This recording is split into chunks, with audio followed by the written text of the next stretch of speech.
Hello and welcome to the Animation Industry Podcast. My name is Terry, and I mentioned before in a previous episode that I was thinking of dyeing my hair pink. Well, it is currently cotton candy colored, and I look delicious.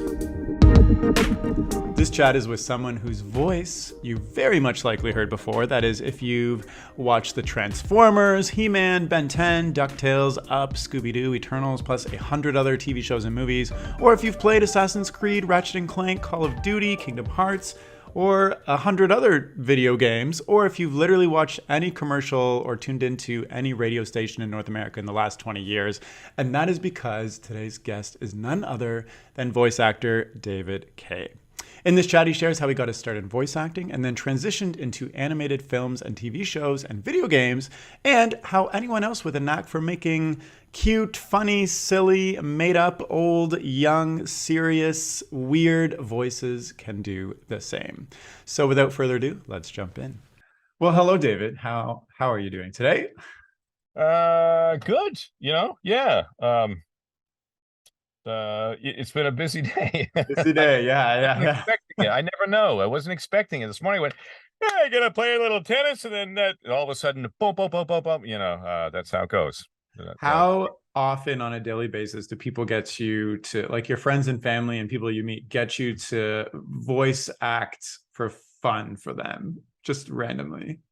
Not really often. I mean, when I was a kid growing up and I was learning to play the guitar and I was like 12, my mother was like, play that song for your uncle. I go, oh, God. I don't. Here's the thing. And I was always asked that I hated doing it. I don't know. I'm not sure if I'm a natural born performer like some people are, because a friend of mine who's an old carny, AJ is his name. He performed at the Magic Castle.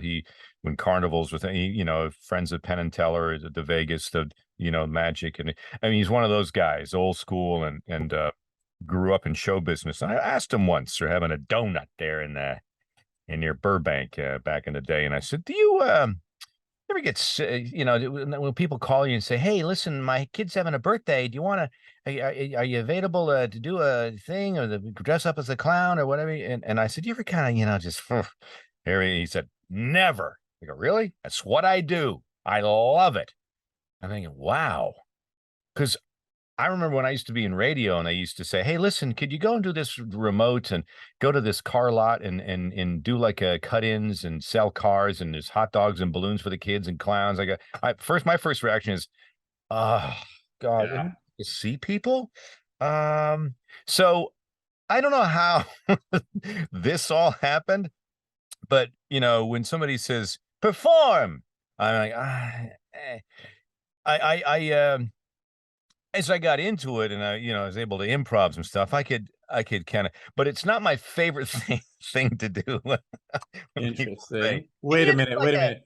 Voice acting is not your favorite thing to do? No, like performing, like when performing. People say, okay. Hey, listen, perform for us. Yeah. And I go, I got nothing. That's why I always, when you these conventions and you're sitting there on the panel and there's a big crowd and people say, what if Megatron and so-and-so, ordered a hamburger from McDonald's? I'm like, really? Like, hand me a script and give me give me a... So that's interesting to me because, as an animator and artist, every time there's a birthday come up or whatever, everybody's like, oh, hand make me, paint me something. And I'm like, all right, well, I'm going to have to go and spend like 15 hours on the side, like painting this thing for you, which you think is it happens so fast. So, when it comes to animation, like what I do, it takes so much time and effort to do it that when people ask me sporadically like that, it takes a lot of mental energy and time to do it. When I'm at a convention and signing things and people, okay, I love doing the voice. Come there, but when, an aunt or an uncle and somebody, your mother, can you do a little, and my kids, of course, they didn't really, not too much. Once in a while, my son would say, bring a friend home when he was younger. And I told him you did like the voice of Clank, and I just wondered if you could do like the voice. And I was, well, of course I can. They big bright eyes, and it's always fun. But I don't think my point was, I don't know if I was a natural born performer. And I wonder about it because, you go see people in Vegas and they're like, they want to perform. they want to do a show. I got some bales of hay. I got a barn. Let's do a show. I'm like, you know, I don't know. I'm just gonna. I was never. It's interesting to me how I chose this line of work. I mean, I love this. I love this doing this. You know, even when I was doing some on-camera stuff back in the day, and when I used to live in Canada in Vancouver, I did a couple X-Files and things, smaller parts on different cool things, and Yeah. I like doing it. Like when you're in, and it's like, okay, rolling, and it's like, all right, you know, but the process of it all, um, I loved being behind the mic. Uh, I really found my comfort zone here. As I get older, I will do some more on camera because I'm totally comfortable with myself. It can be anybody I want behind this, and this is where I love to live, and I look forward to doing this every single day. Yeah. Uh, So like, okay, so I have a million questions. But maybe I'm just gonna ask you what pops in my head. How do you find a character? You know, when you're just kind of talking and you know, it's like Megatron, for instance, and they're like, you know, the character is maybe like a more authoritative, deeper guy, and you're like, this is the voice. Like, you know, yeah, how do you settle on that, and how do you first just maybe just answer that, I guess. sure. Well, it's kind of like a recipe, I suppose. You throw stuff up against the wall and see if it sounds any good. When I get a script in here, I'll be up on the computer, and I get them on a daily basis, and for whatever series, it could be a DC or Marvel or a Cartoon Network or Nickelodeon. God forbid I should ever work for them. It's another story. But they'll give you a description, and you sort of look at it, and sometimes there's a picture of the character, or an animated drawing of the character, and Yeah. if he's older and round, and okay, well, he's old, and he's a mayor of the town, and maybe he's a little heavy, and so maybe he breathes a bit different. And you kind of start to create this in your head. It's all imagination. It's the same thing when you're an animator. You see, it's like I suppose in a baser way than maybe a Beethoven or a Mozart when they were composing symphonies. They saw it all. They heard everything in their head, which is amazing. And you can see it. And so you kind of close your eyes and you see the character, you see the people around you, and it's a lot of basic imagination, and you come up with a voice. And in that case, when I went in for the audition a long time ago for Megatron, I mean, I didn't pay too much attention to Transformers when I was young. I was into Bugs Bunny and Tex Avery and all these really cool, bizarre cartoons. I love the rubbery animation and the weird. And I was never sort of. I watched a bit of GI Joe back in the late 80s or 70s, 80s, and collected the toys. But as far as Megatron, was more like I got in there and went, I don't know. And I kind of it was sort of this. I came up with this concept of, well, at the time, I think Sean Connery was big, and Anthony Hopkins, of course. And I thought, well, what if I sort of kind of went down that road, and it's okay, he's a dinosaur. So if I combine, like, maybe, and this is all happening very quickly in your brain because you have to do something fast. And it's like, okay, Sean Connery, Anthony Hopkins, and a lizard. Yes, and so you come up with this voice and maybe a bit of texture, and excellent. And I sort of did that, and it seemed to work. Hmm. Um, it sort of happened. And Doug looked up. Doug Parker was casting time at the first round, and said, "Yeah, it's." And I read a few other characters, and I got called back. And then the same thing happened for in the I read for Primus Optimus or Primal Optimus Primal in the Beast Wars series, and Megatron. I got called back for both of them, and I just went with that. Other times I will obsess with something and sort of work at it and come back to it, and then I go, okay, all right, this is it. This is, oh my God, they're gonna love this, and then nothing happens, you know. Yeah. And then the ones you kind of go, I don't know, say I'm gonna start, yeah. And that's what and you don't even care, and you kind of forget about it, and they go, hey, so they love your audition for sounds, and essentially for recently the Eternals, the Marvel movie that I played Arishem in. it's one of those. I got a paragraph, and of course, it's so secretive. And then you're looking at it. Well, I don't know. There's not really any direction here. So, okay, you look at the words, and you kind of see what the words are saying, and you kind of get information from that. And I gave them a read and thought nothing of it. And well, I don't know. And they literally, 2 weeks later, hey, so they loved you and they want to book you for the part of. I go, what? Really? I wonder if So it has something to do with, when you obsess over something, maybe everybody else is obsessing over it and it ends up all sounding kind of similar. And then when you don't care, yeah, maybe you have to. things out. But I'm Yeah, wondering, how do you, as an animator, I can go to animation school. I can I can get a mentor. I can learn the principles of animation and drafting and all that stuff. How do you develop your voice when you want to become a professional voice actor? Where did things start for you? it started in radio. When I was 17 years old, I ended up getting a job. I was working at the YMCA Pro Shop in my hometown, and the morning guy used to come in, John Mariusine, and he used to come in, and he was a big deal around our small town, and he used to go to the Y, and I got a job in the Pro Shop selling squash rackets and gear and things like that.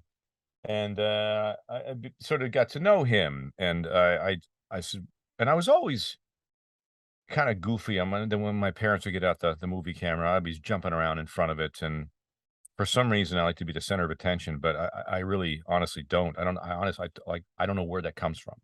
Like I told you before, I'm not really, Not a performer, but wants to be I'm center a of attention. I'm a Were you complicated. talking on the radio when you were working at the radio at 17? Oh yeah, I got a job, sort of fast forward, I got a job doing overnights on the weekends, and I was also in high school, I did the announcements. My mother has a cassette tape of me mimicking the radio announcer in our hometown. I was, I don't know, I was 8, 9, somewhere in that area, but I have the cassette. I think I'm mimicking the radio announcer, and I think, isn't that interesting? There it is. There's me recording my voice. My tape recorder was my favorite gift ever, and you know, I used the shit out of it. I mean, Yeah. I broke it. I used it so much. I loved that. You're one of the few people that loves hearing their voice when Well, they no, I don't. See, the thing is, I don't. But I loved the fact that you could record. I just I don't know. And then in radio, I started being interested in radio at the time because it was a big deal, and I had certain personalities that I was a fan of, and anyway, they brought me to the station not knowing really what I was doing, and they had me read some copy and did some stuff, and they hired me for an overnight weekend job playing music, and I was horrible, but somebody gave me a shot, heard something. That's like anybody who's casting, they hear a tone, they hear something, right? Yeah, it's crazy that they hired a 17. I guess they were just looking for a So cheap somebody to fill labor, yeah, somebody who overnights. could fill it part-time.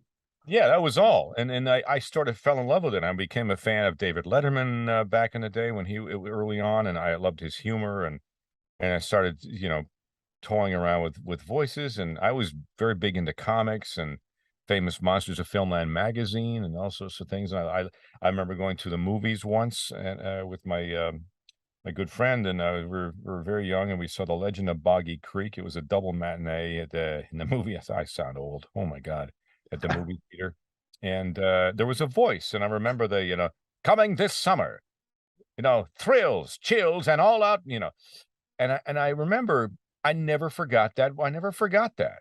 The movie experience for me, it was exciting going to see a movie, but I always like to listen to the trailers and see the new, and without even really knowing that it was a thing. I had no idea Yeah. until many years later. I meet and become friends with the late great Don LaFontaine, who invented the term "in a world." Right. That's and when someone says, we taught a class together and I brought him up to Vancouver, and we did a prose class. He taught trailer, I taught promo. We had a great weekend. It was incredible. And they all bugged me to get in the booth. I said, no, no, you guys. He said, no, no, come on, you get in. And I read a trailer, and he goes, you should be doing this. You should be doing this for a living. I go, why? Well, he said, no, no, no. We'll talk.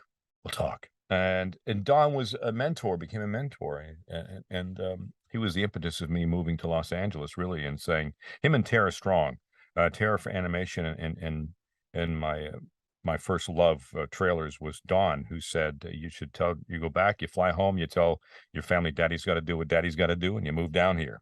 This Yeah. used to be a career So for you. okay, so you're working at the radio station.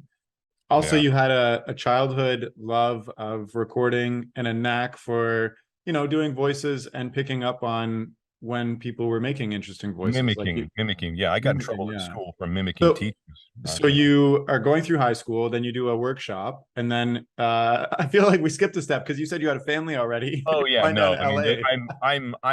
I'm yeah. From So how did you, what was your first foray into professional, like getting paid to do a voice other than the radio? Like how do you make the jump?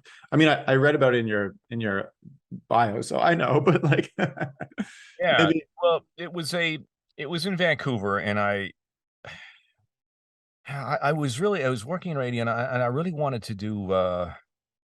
I'm not even sure I really knew it was a voiceover. There was a voice of a rock station in town, Jim Conrad, and it's him and Jimmy and I are still very good friends. And I used to hear Kono's voice. Like, I want to do that. How do you do that? Like, I don't want to be on the air, but I want to do that. Like, CFMI, CFOX. I want to do like who's the voice? How do you? And so I started, you know, playing around with that. And I think the I was working on the AM station doing the morning zoo in Vancouver, and I was, uh, Jimmy, Jim Johnson, who is a great radio guy, and he had me read some copy for CFOX, and I somehow became the voice of CFOX, like 99.3 The Fox, Vancouver's best rock or whatever. And and I was and they paid me a small fee once a month. I went, "Wow, well, this is kinda cool." So Yeah. if I can replicate this, how many stations are in North America? And I went home, got a map, and went, "Oh, shit. Okay, so if I get like 1% or even 0.5." So I built a business model and started marketing myself as a voice for radio and television. And I grew that business.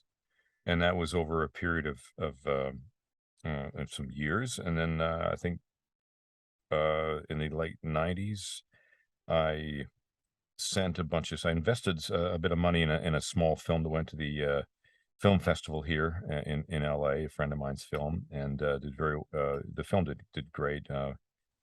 And I didn't make any money, but I was down and I went to the premiere, and I happened to have sent all my stuff over to William Morris Agency and near the Beverly Wilshire Hotel.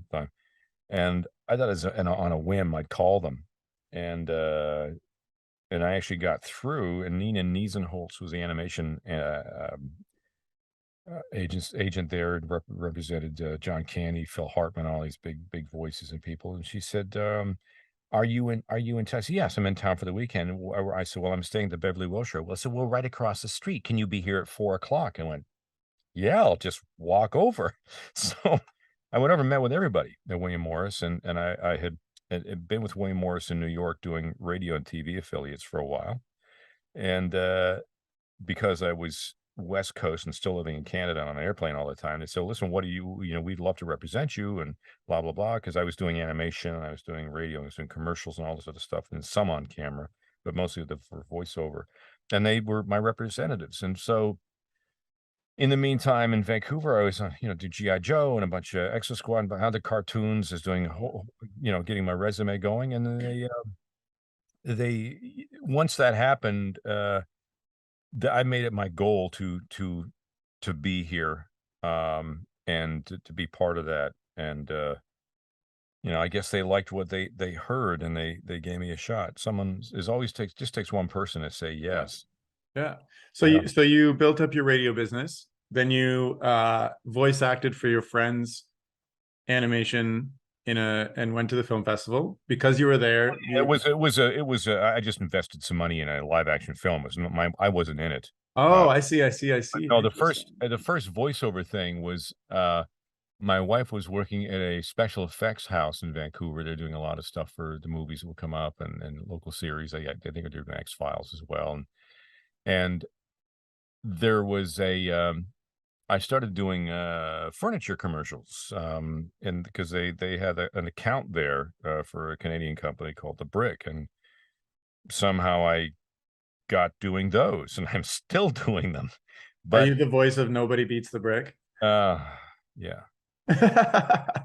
So, But no, okay. listen, you know, but at the same studio, a guy named Gord Stanfield came in one day, and we got talking to so and so, and I said, "Well, we're doing a cartoon. It's called Cleo the Misfit Unicorn." And so I said, well, "Can I audition?" Sure, yeah, we're looking for people to play it. And I go, "Oh, cool." So I auditioned for this hippo. Howdy, Cleo. I voice like this, like kind of like I did for Cowboy Dick on the morning show. Hey, and I ended up my first cartoon with Gordon, Cleo the Misfit Unicorn, and Mickey Rooney was in the cast, and got a chance to meet Mickey, and so that was before GI Joe, and then I started Yeah. getting more stuff, but that was sort of the first time. It all really happened in Vancouver. I started doing theater, I started doing stage and improv, and I fell in love with it, and as much as I kind of love the idea of being in front of the camera, and it was really kind of cool, and Hollywood,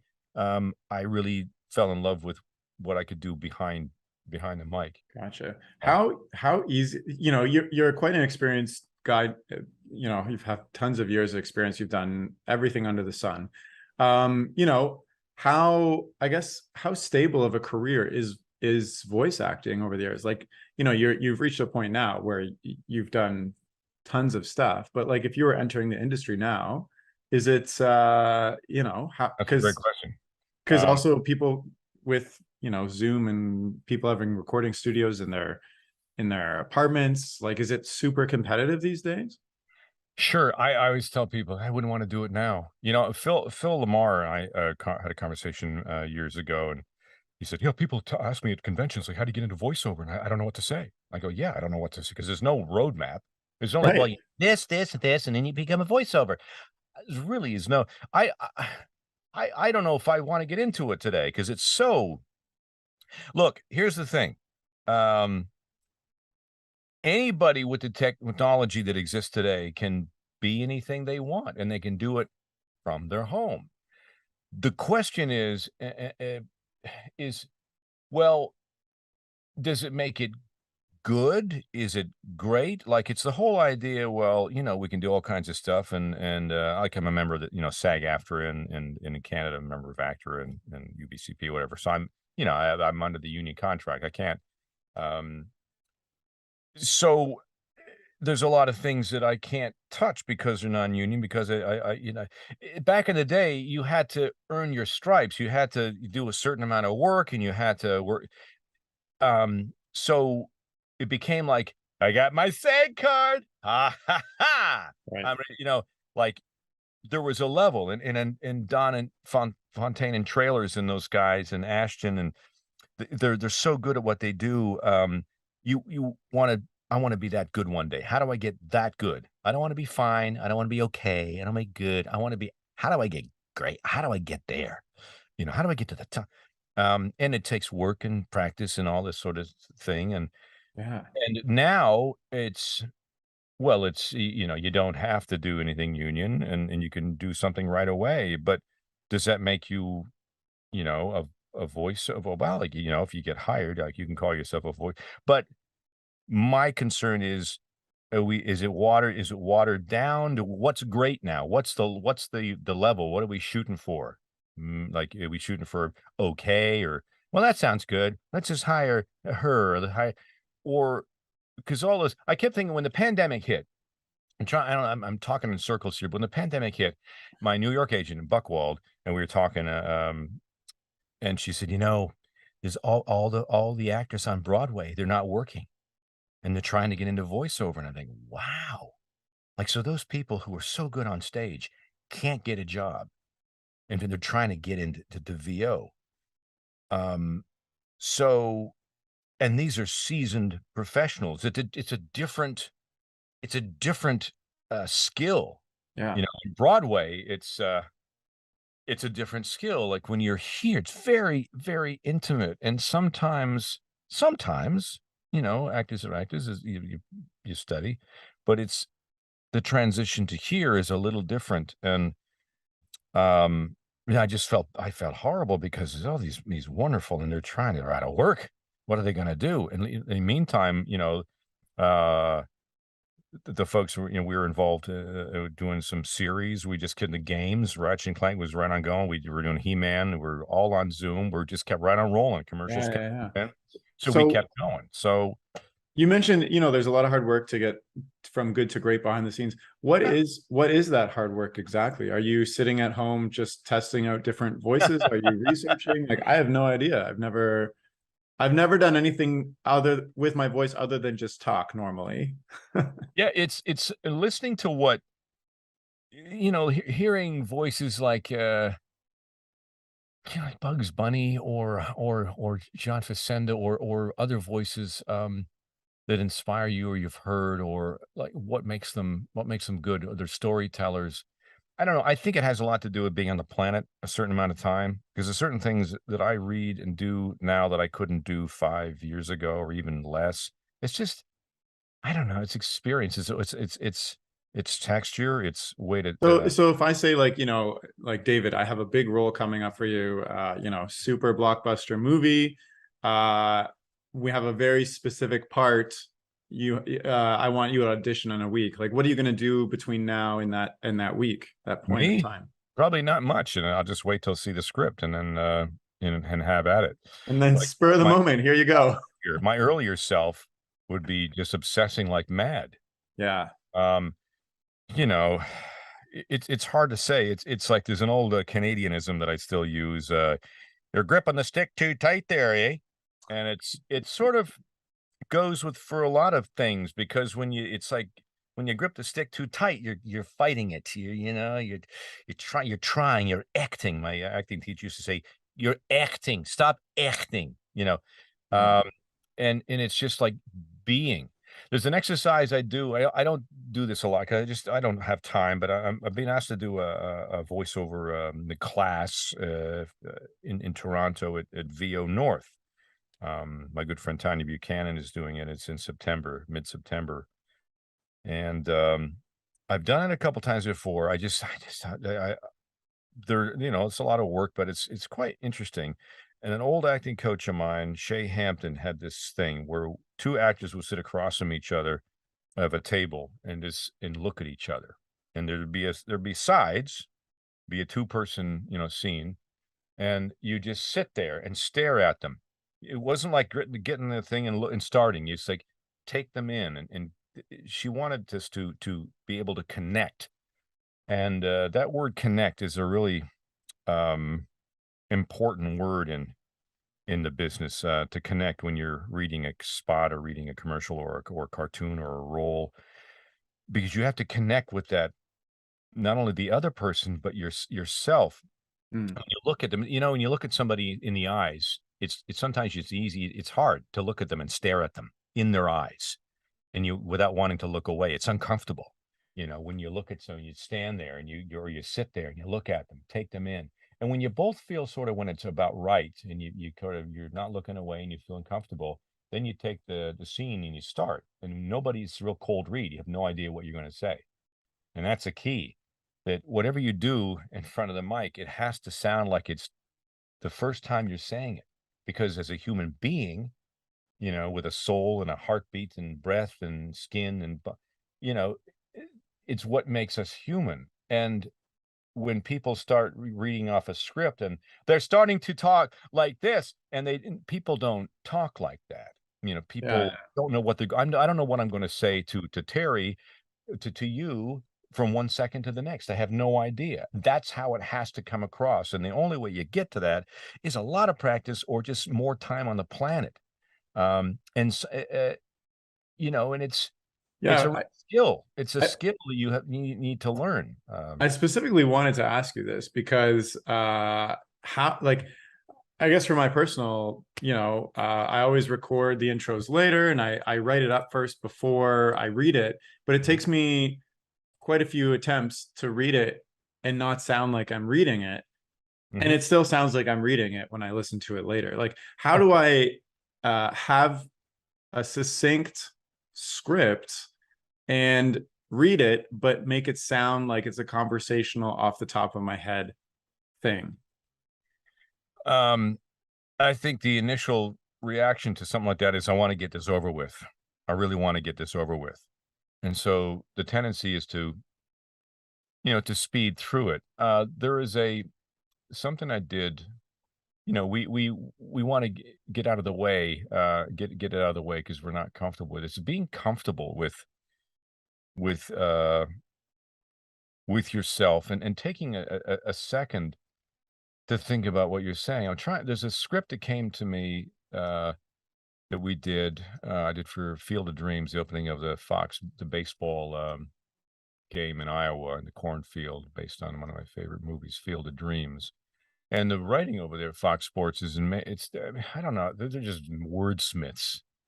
And it's just so good, and um, the words are, there's something magical about this feeling, about this place, about this game. It's a sense of Mhm. possibility, the hope and Yeah. belief. Now, I'm reading it, that anything is possible, but you need to see yourself as this storyteller. Maybe he's older than you are. I'm just putting Yeah.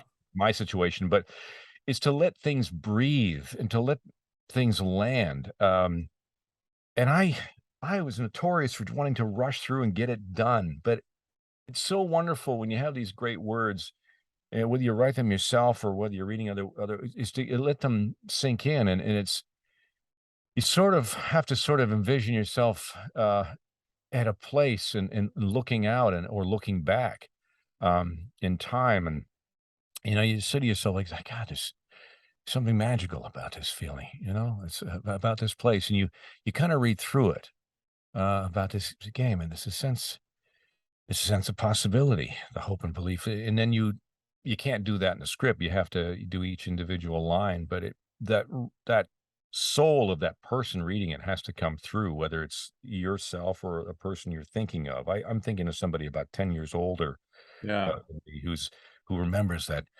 you know, there's a So you're kind of changing your internal identity, if yeah. that's the right way to say Very it. much. I Um, am. That's a very good way to put it. I'm changing my internal identity, and that identity has to be a living, breathing human being. That has to be who has a backstory, you know? yeah.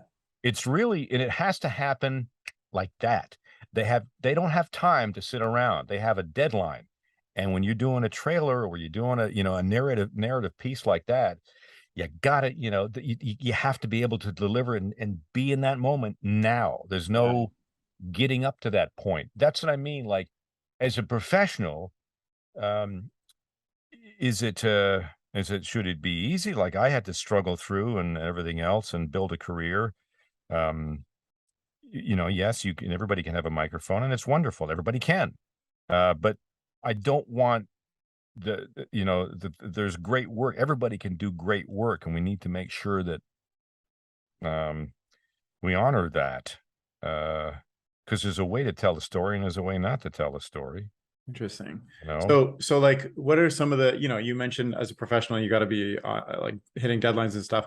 What are some of the skills that you've gained other than, the essentials of voice acting that have enabled you to get the callbacks for, people to be like, I want David on this project, and like, what besides having a great Being character comfortable interpretation, what comes along with that? being Other, comfortable with who you are and you're you, and that's it. They're either gonna hire you or they're not.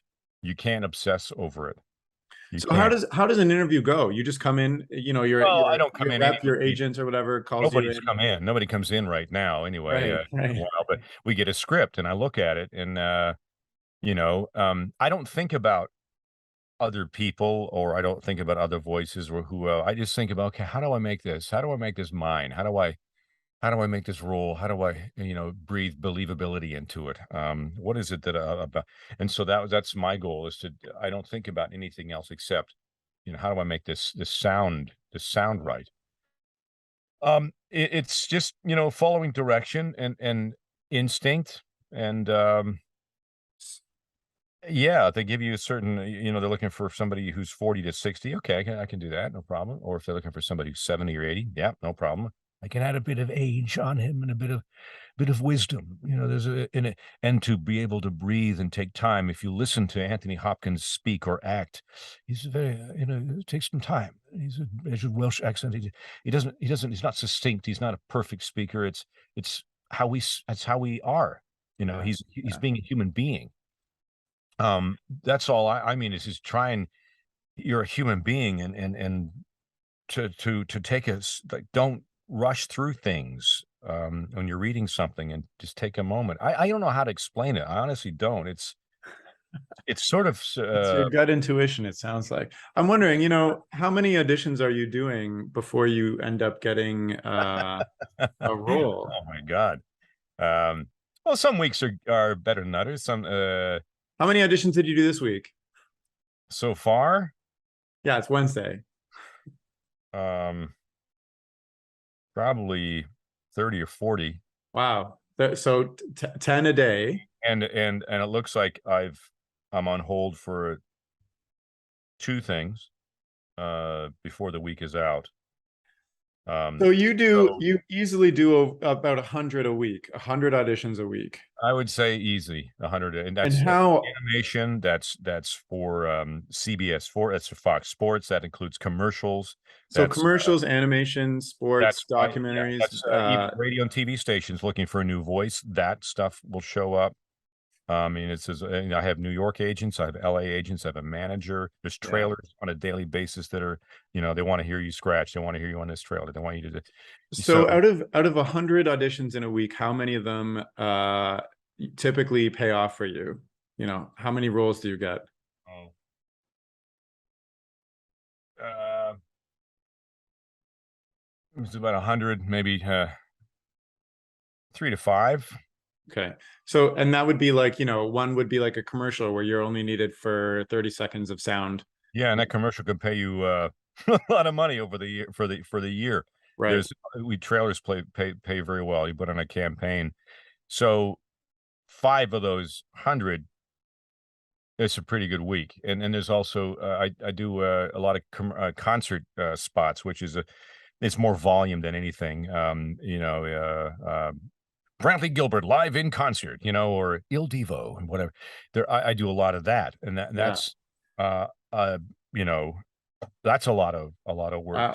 So and like, I'm assuming you can take breaks whenever you want. You're like, I don't want to do anything this week. I'm Sure, just, yeah. I can. Oh, yeah. So, okay, like, how do you put yourself into each one of these 100 auditions every week? Because you mentioned, that you have to go after your tuition, you have to go after the direction, you a certain amount of time on the planet. Yeah. How do you put yourself into a character and not think about anything else when in half an hour from now you have to audition for something completely different, and then 10 minutes after that something completely different, Yeah. and then 5 minutes after that 10 different characters? Like, how do you It's like, what kind of compartmentalization. brain mindset are you keeping to, first of all, love this, and second of all, put the effort in that it needs to be for each of these? Yeah, it is a real love for it. I'm just looking at some of the stuff that's I read for that I'm doing the Lego Star Wars summer vacation, and I remember that came in, and I was between. They said they need this right away, and it looks like you're going to finish on it, which means they're going to use your voice for the campaign or some of the campaign or whatever. And I was Yeah. between station ID stuff and promos and the things that I had, and I'm like, oh shit. Um, I was limited time. I work out pretty much mostly every day. That's really important to me. It keeps my energy up, and I just feel better. I'm also Yeah. very sore right now. It's But been a long but day. it's just part of, but I looked at this quickly, and I go to the internet and see if there's a trailer out there right now that may have a trailer with no voice on it, and so I get the feel of the spot, what they've cut I see. together, and you hear the music, and I key off the music, and so it's all compartmentalization. If I'm doing, you know, a Brantley Gilbert concert tour, Brantley Gilbert Jelly Roll in concert live. There's and also Usher in Las Vegas. There's this voice here. this summer, tickets available now. And I sort of, I know where that sort of sits. And Yeah, I, yeah. I and for the trailer for Big Picture, we do is like, it's, um, it's a Lego Star Wars, so it's has a I can, it can be a big voice because it's eventy, they call it, but I can add a bit of humor, and so it's also this recipe. So I just sort of like, I did the serious trailer, but there's a bit of a something not quite serious about it, and it's Mhm. it's hard to explain it. They celebrated their holiday season, survived the terrifying tales. Now witness their greatest escape ever. Lego Star Wars Summer Vacation. I mean, I did that like about 3 or 4 different times, and Yeah. blah, blah, blah. Yeah, they loved it. All good. Yeah, good at that. And Perfect. so, and I had to like, okay, that's over now. Now I got to go.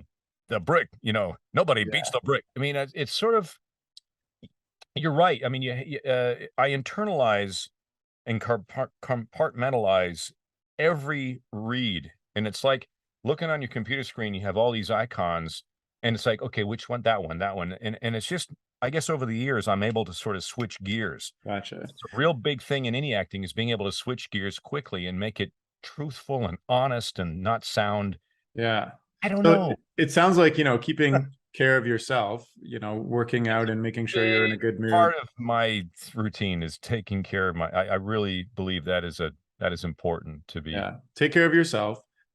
Compartmentalize the role, do 5, 10 minutes of research. Let it Sometimes go. not. Yeah, let it go. Yeah, Let that's it what it's go. it's gone. You've read it, it's over. Send it in. Am I happy? Yeah, sounds pretty good. Yeah, I Yeah. care. So, Don't obsess about it. Let it go. And have tons of experience so you kind of know what they're looking for. I'm but wondering, you get 100, just being cognizant of our time, you get 100 auditions a week. Are these all set up through your reps and agents?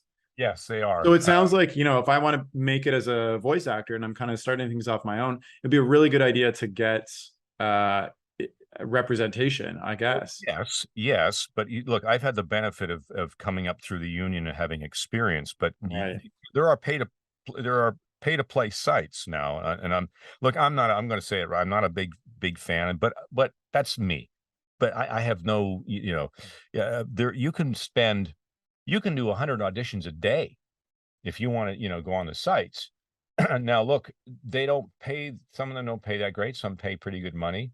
What do you mean the sites? What does Well, that there mean? there are like, they're pay-to-play sites, um, they're like, the non-union stuff and people looking for, voices, different companies, So you can like you can Upwork sit or like Fiverr or whatever something it like is. that. Yeah, you can sit at your computer all day long, and you Yeah. can read all day long, and you Yeah. may Yeah. read like 1,000 auditions a week, you know? Um, some of them are pretty good, but you're not gonna get, see, I get health benefits and I get, the thing, and it's all great, medical and everything else, and on you, you don't get any of that, but you can make some Yeah. pretty damn good money, but you gotta be willing to sit here all day and read stuff that's not gonna be, you know, there's some but look, it's however you get there. I Yeah. My goal was for me, right? It's not everybody. I wanted to be a union man. I wanted to be the best I could. I wanted to work with the best people. I want to play in the major leagues. I want to play in NHL. I don't want to play, you know, I want to be in the major leagues. I want to, with those guys and those girls. I want to work with them. Yeah. That's Yeah. my goal. How do I get there? Oh, it's going to take that. Okay. It's people don't realize, they see the end product, and it's been 30 some odd years of blood, sweat, and tears. And, that's just the way it is. And now with, TikTok, and I can be a star tomorrow if I have a hook, is it make it great? Maybe. I don't know.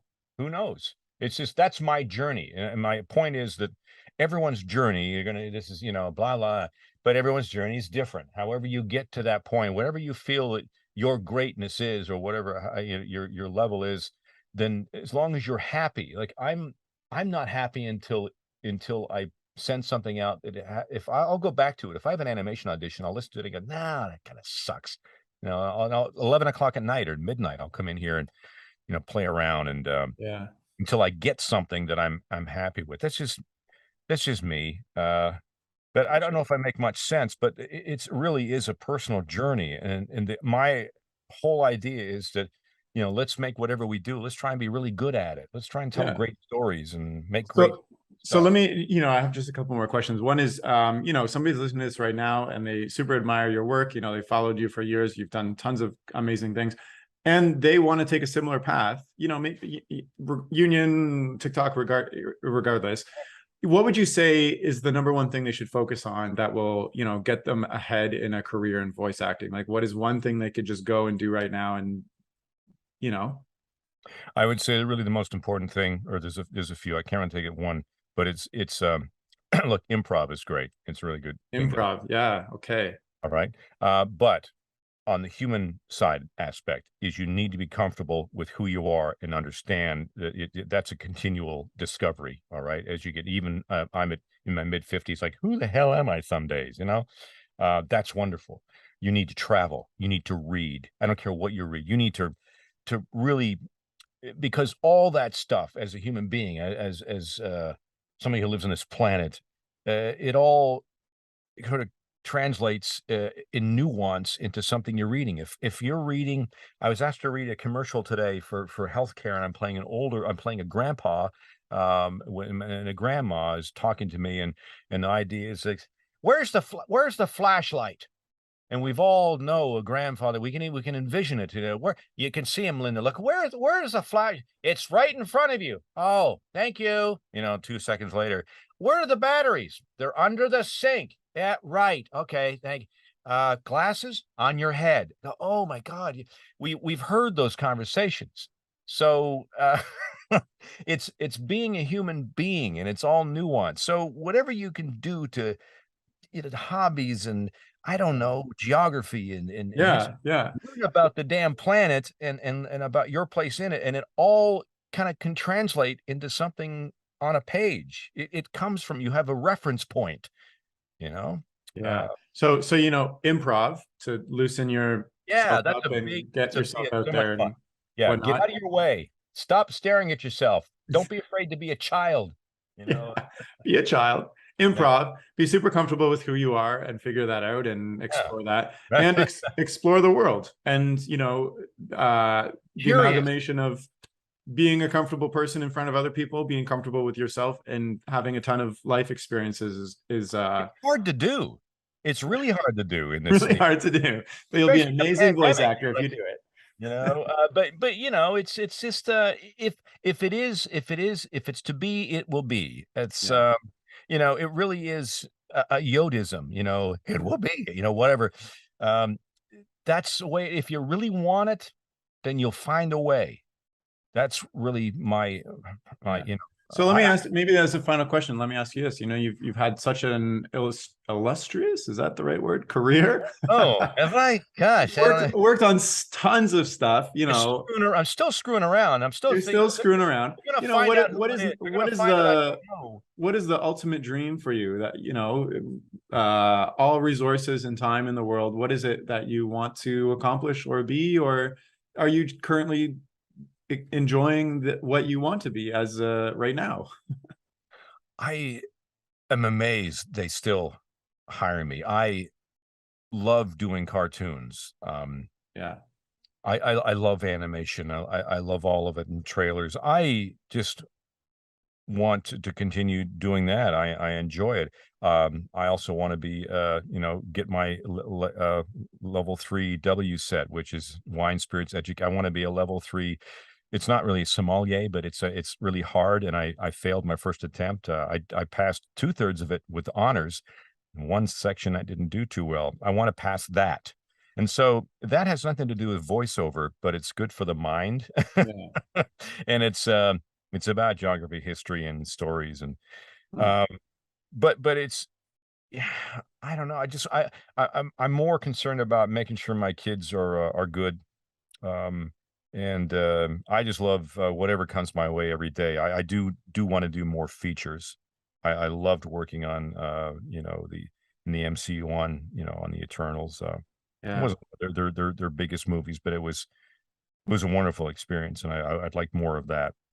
And Yeah. it's hard, when you're not a celebrity and you don't have a shit ton of followers. Sometimes that can be a problem, but I just want my work to speak for itself, and Yeah. I just love it. I love what I do every day. I just love it. So, Amazing. Well, is there, as we're wrapping up, is there anything that you wanted to share for somebody listening, or, anything we didn't talk about that you want to plug or put in? um, God, well, I don't know. There's been the plug stuff. This, the Ratchet and Clank games out there still Yeah. sound like crazy, and what's the other game? Uh, Honey Pepper Ball Bacon Ford Cruller. What's his name? The Psychonauts 2 with Jack Black and myself, and the new series just dropped on Netflix. Farzar comes with a parental warning. It's like, and the same folks that give you, right, you Paradise PD and Brickleberry. It's done in space, and it's out there, and it's a ton of fun. Yeah. Yeah, there's a bunch of other cool stuff coming, and of course I can't mention, but yeah, He-Man, the Masters of the Universe is. I use my two Liams, a Liam from Game of Thrones and Liam Neeson, to come up with the At battle this point, cat. you could just plug it, literally any project coming up, and you're in it. So, Yeah, Shomaru. It is the Yashahime, which is continuing from Inuyasha. I place the Shomaru character, and I don't do a lot of anime, but boy, it's been yeah. fun. So yeah, again, I'm just thrilled to be. I'm grateful beyond. Well, David, it's been a pleasure hearing your journey and all the cool things you've worked on, and also your advice on. I'm definitely gonna, when I'm recording my intros later, I'm definitely gonna take my mindset and put it into another character and try Turn to off. utilize Here's that. the thing: turn off all the lights, Yeah. relax, and sit there and sort of like turn out just very dim light, and just sort of you know close your eyes, and just take a moment to just breathe, and be a human being, and I don't know, it's sometimes setting the mood helps, where you really want to talk to one person. That was always great advice in being in radio. Yeah. Talk to one person. It's like, see in your head who your listener is, and who you're talking, who's the magic, eight ball there, who you're talking to. And then sometimes you can get there by your environment. Yeah, that makes a lot of sense too. Well, Yeah, thank you so much for coming on the sure. podcast. It's been a pleasure. And Harry. of course, and if you're listening and you want to follow or reach out or listen to David's wonderful voice, you can do so by checking out his website, which is davidkaye.com, or go to his Twitter or Instagram, which are both DKVO, and I'll include all those links in the description of this chat. So please check them out. And that's all for now. Thank you so much for listening. Okay, bye.